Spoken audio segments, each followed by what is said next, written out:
جو کہ ایران کی سب سے بڑی افزودگی تنصیب ہے، وہاں حملے کے اثرات اب تک غیر واضح ہیں۔ ایک ایرانی رکن پارلیمنٹ کے مطابق تنصیب کو صرف معمولی نقصان پہنچا ہے۔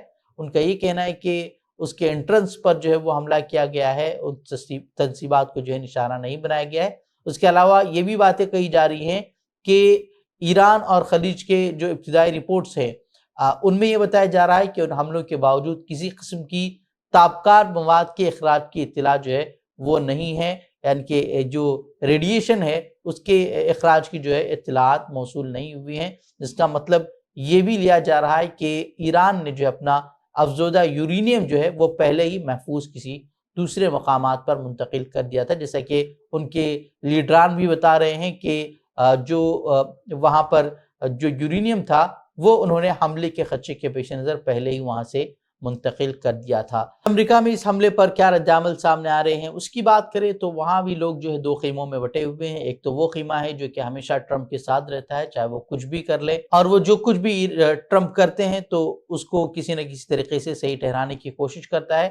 کچھ اسی طرح ہوا ہے کہ ایک خیمہ تو تعریفیں کر رہا ہے، تعریفوں کے پل باندھ رہا ہے، تالیاں بجا رہا ہے، تو دوسری طرف جو ہے انہی کے پارٹی کے کئی سیاسی رہنما ایسے ہیں جو کھل کر جو ہے ناراضگی کا اظہار کر رہے ہیں اور امریکہ کو ایک اور جنگ میں جھونکنے پر جو ہے وہ ناراضگی کا اظہار کر رہے ہیں۔ وہی ماگا تحریک جس کا نعرہ یہ تھا کہ میک امریکہ گریٹ اگین، یعنی کہ وہ ایسا نعرہ تھا کہ اس میں یہ کہا گیا تھا کہ امریکہ اب کسی دوسری جنگ میں نہیں کودے گا، کسی دوسرے کی جنگ میں ٹانگ نہیں اڑائے گا، لیکن اب یہ سب ہوتا ہوا نظر نہیں آ رہا۔ اس کو لے کر جو ہے اب جو ماگا تحریک ہے اس کے بڑے جو چہرے ہیں وہ جو ہے ناراض نظر آ رہے ہیں۔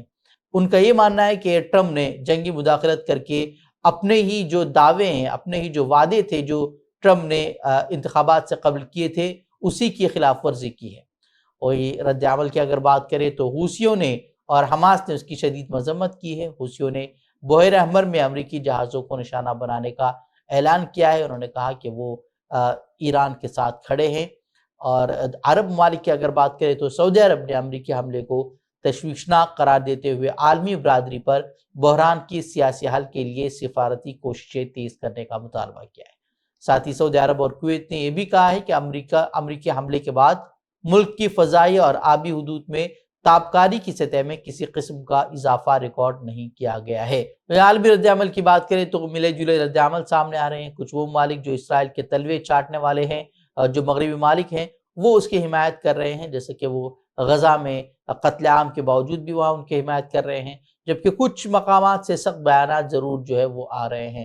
خاص طور پر لاطینی امریکہ سے جو ہے آنے والے بیانات وہ انتہائی سخت ہیں۔ انہوں نے امریکہ کی طاقت کے نشے کو کھلے عام چیلنج کیا ہے۔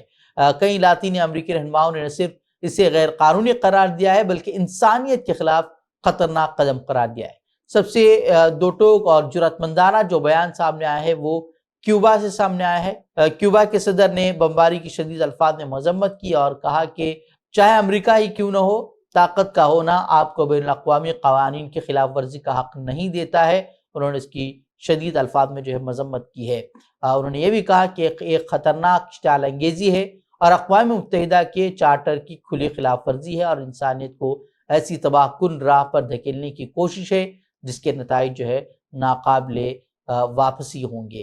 اور میکسیکو نے اپنے دیرینہ امن پسندانہ موقف کو دہرایا ہے۔ انہوں نے کہا کہ ہم خطے میں کشیدگی میں کمی، مکالمے اور پرامن بقائے باہمی کی فوری بحالی پر زور دیتے ہیں، اور انہوں نے کہا کہ یہی ان کی اولین ترجیح ہے۔ وہیں دوگلوں کی بات کریں تو آسٹریلیا کے صدر نے ٹرمپ کی کارروائی کو گویا خاموش تائید دی ہے۔ ان کا کہنا ہے کہ ایران کا جوہری اور میزائل پروگرام عالمی سلامتی کے لیے خطرہ ہے، لیکن یہاں سوال یہ کہ کیا ایران نیوکلیر ہتھیار بنانے کے قریب واقعی تھا؟ تو اس کا جواب جو نیوکلیر نگراں ادارہ ہے اس نے خود ایک ہفتے قبل دیا تھا کہ نہیں۔ خود امریکی انٹیلیجنس کی ڈائریکٹر تلسی گبارڈ نے بھی اسی ہفتے کہا تھا کہ ایران نیوکلیر نہیں بنا رہا اور اس طرح کی کوئی جانکاری ان کے پاس نہیں ہے۔ اور ٹرمپ کی پھٹکار کے بعد جو ہے اچانک کل انہوں نے جو ہے اپنا بیان بدل لیا، انہوں نے یو ٹرن لے لیا، جو کہ شاید یہ حملہ کرنے کے لیے ایک طرح کا جو گرین سگنل بھی تھا۔ وہیں نیوزی لینڈ نے بھی امریکہ کی اس کھلی جارحیت پر واضح الفاظ میں تنقید نہیں کی بلکہ محض تشویش کا اظہار کیا ہے اور کہا کہ مزید کشیدگی سے گریز کیا جائے اور کہا کہ وہ اس معاملے پر سفارتکاری کی حمایت کرتے ہیں۔ وہیں بات کریں اب ایران کیا کرے گا، جہاں تک چپ بیٹھنے کی بات ہے تو یہ مرحلہ تو گزر چکا ہے، کیونکہ خود ایرانی سپریم لیڈر نے چند ہی روز قبل کہا تھا کہ اگر امریکہ اس جنگ میں کودتا ہے تو اس کے لیے نتائج سنگین ہوں گے، وہ اس کا بھی جواب دیں گے۔ سوال اب یہ نہیں ہے کہ ایران جواب دے گا یا نہیں، بلکہ سوال یہ کہ اب ایران کس سطح پر اس کا جواب دے گا۔ تو آئیے جانتے ہیں کہ کیا ہو سکتا ہے۔ تہران کے ایک سینئر تجزیہ کار ہیں عباس اصلانی، انہوں نے 3 منظرنامے پیش کیے۔ پہلا سینیریو یہ کہ اگر ایران کو نقصان کم ہوتا ہے، جیسے کہ ایران اب دعویٰ کر رہا ہے کہ ان کو نقصان نہیں ہوا ہے، یا یہ بھی باتیں کہی جا رہی ہیں کہ امریکہ نے جو ایک محدود طریقے کا آپریشن کیا ہے جس سے ان کو نقصان نہیں ہوا ہے، صرف ایران اور اسرائیل دونوں کو خوش کرنے کے لیے اس طرح کی کارروائی انہوں نے کی ہے، تو ایران کا رد عمل بھی جو ہے ایک محدود رد عمل ہوگا۔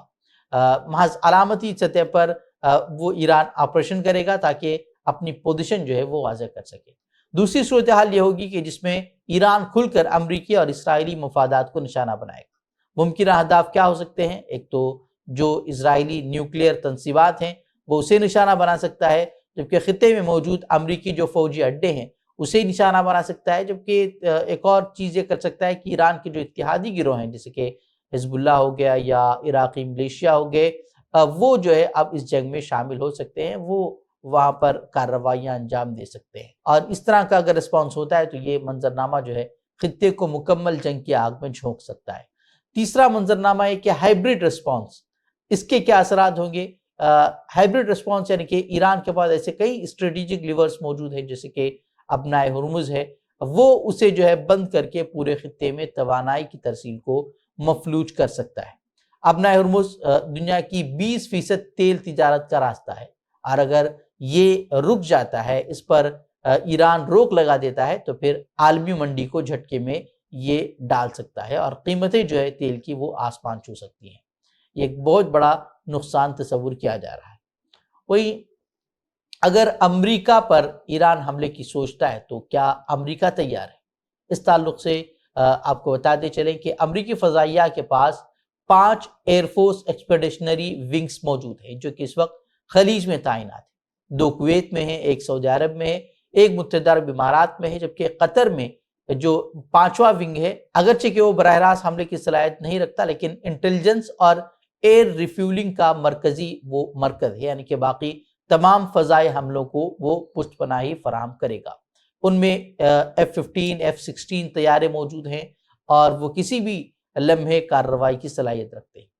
وہیں گزشتہ جب 18 مہینوں کی بات کریں تو خطے میں جو ہے ایئر ڈیفنس سسٹم کی تعداد میں بھی اس نے اضافہ کیا ہے۔ کویت میں نئی دفاعی تنصیبات قائم کی گئی ہیں، قطر میں ایک نیا میزائل ڈیفنس سسٹم نصب کرنے کا منصوبہ جاری ہے، اور ناظرین صرف اتنا ہی نہیں بلکہ سمندری راستوں پر بھی امریکہ نے طاقت کا طوق باندھ رکھا ہے۔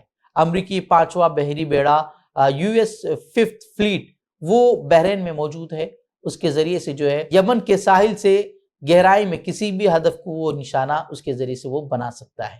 تو ناظرین اب ایران کو اختیار کرنا ہے کہ وہ کیا کرے گا، کیا وہ سفارتکاری کی راہ اپنائے گا جیسا کہ وہ پہلے سے کر رہا تھا، لیکن اسی دوران اس پر اسرائیل نے حملہ کر دیا اور پھر بھی کسی نے اس کا ساتھ نہیں دیا بلکہ سب اسرائیل کے پیچھے کھڑے ہو گئے، یا پھر انجام کی پرواہ کیے بغیر اب ایران اس جنگ کو پھیلائے گا اور اپنا دفاع کرتا رہے گا جب تک جو ہے وہ انجام کو نہ پہنچے، یا پھر امریکہ اور مغربی طاقتوں کا یہ خواب کہ وہ ایران میں رجیم چینج کر دے اور اپنی کٹ پتلی حکومت کو بٹھا کر ایران پر کنٹرول حاصل کر لے، ان کا یہ خواب پورا ہوگا۔ یہ تو جو ہے آنے والا وقت ہی بتائے گا۔ تو ناظرین یہ تھی اب تک کی تازہ اپڈیٹس، مزید آگے کچھ اگر اپڈیٹ نکل کر سامنے آتے ہیں تو ایک بار پھر جو ہے حاضر ہوں گے، تو تب تک کے لیے اجازت دیں۔ السلام علیکم ورحمۃ اللہ وبرکاتہ۔